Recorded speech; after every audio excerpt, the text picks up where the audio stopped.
After his awakening under the Bodhi tree, the Buddha began to walk the dusty roads of northern India, teaching whoever crossed his path. His journey soon led him toward Rajagaha, the great capital of Magadha, ruled by young King Bimbisara. Before entering the city, the Buddha rested at a quiet grove called Veluvana on the outskirts of town. He was not alone. Walking beside him were 1,000 monks, and these were no ordinary followers. They had once been fire-worshipping ascetics, matted-haired hermits who spent their lives making offerings to sacred flames on the banks of a river. Their leader, a revered old teacher named Uruvela Kassapa, had been famous throughout Magadha for his austerities. When Kassapa and his brothers finally understood the Buddha's teaching, they let go of everything: their sacred fires, their ritual tools, their old identity, and became his disciples. Now they walked together, 1,000 strong, into Rajagaha. Word of the Buddha's arrival spread quickly. A gardener happened to overhear the news and carried it to the king. Bimbisara had long heard whispers of a wandering teacher, a prince who had given up his throne, who was said to be fully awakened, wise in conduct as much as in knowledge, someone who taught a path good at the beginning, good in the middle, and good at the end. Eager to see this teacher for himself, Bimbisara set out with an enormous crowd, 1,200,000 Brahmins and householders of Magadha, to visit him. When they arrived, something strange happened. The people didn't know who to bow to.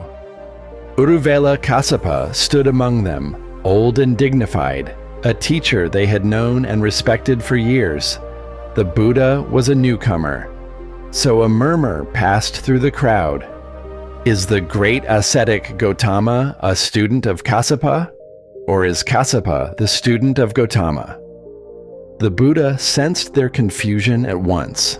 Turning to Kassapa, he asked him directly, in front of everyone, "Kassapa, you were once a teacher of fire. Tell me, what made you give it up?" Kassapa answered without hesitation.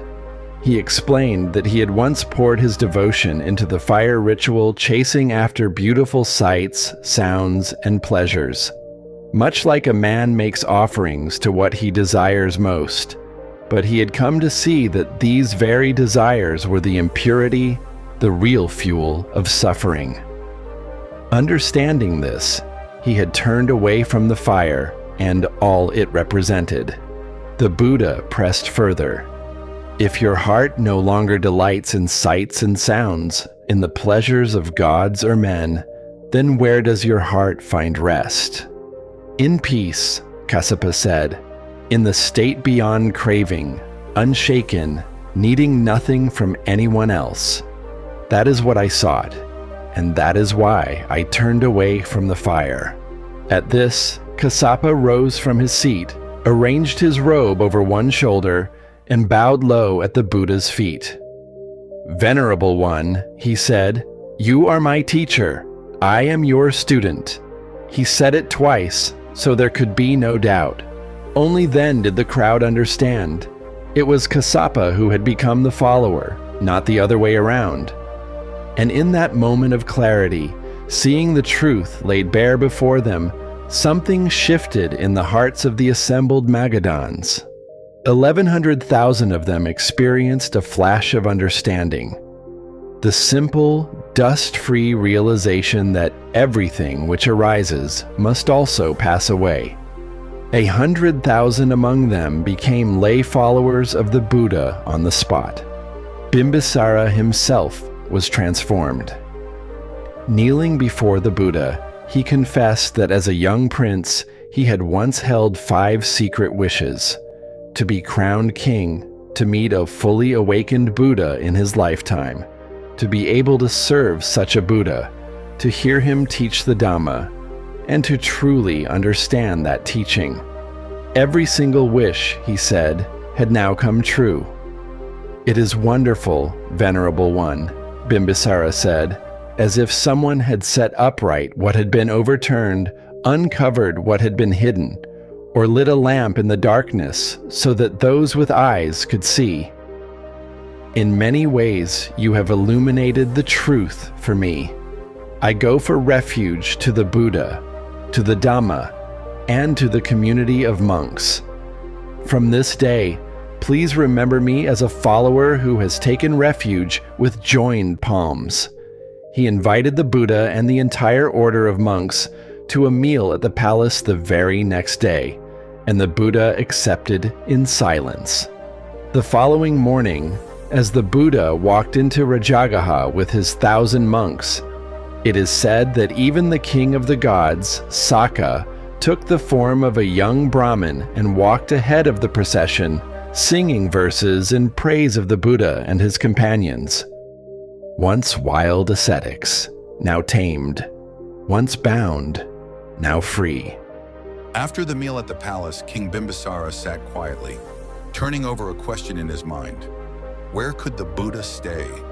It needed to be a place not too far from the city and not too close. Easy to reach, yet not too crowded by day, nor too noisy by night. A place clean and hidden away, well suited for a life of seclusion. Then it came to him.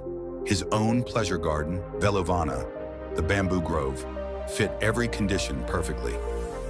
Venerable one, the king said, I offer you Veluvana for you and the entire community of monks. The Buddha accepted the grove in silence. After encouraging and delighting the king with further teaching, he rose and departed. Later, addressing his monks, the Buddha spoke of what had happened and gave them a new permission. From that day on, monks were allowed to accept a monastery park offered in this way. And so Veluvana, surrounded by tall bamboo, enclosed by a high wall with gates and towers, became the very first monastery the Buddha ever accepted. It was here, in the shade of the bamboo, that he would spend 3 of his rainy season retreats, teaching in the quiet, sheltered peace that a king's gratitude had made possible.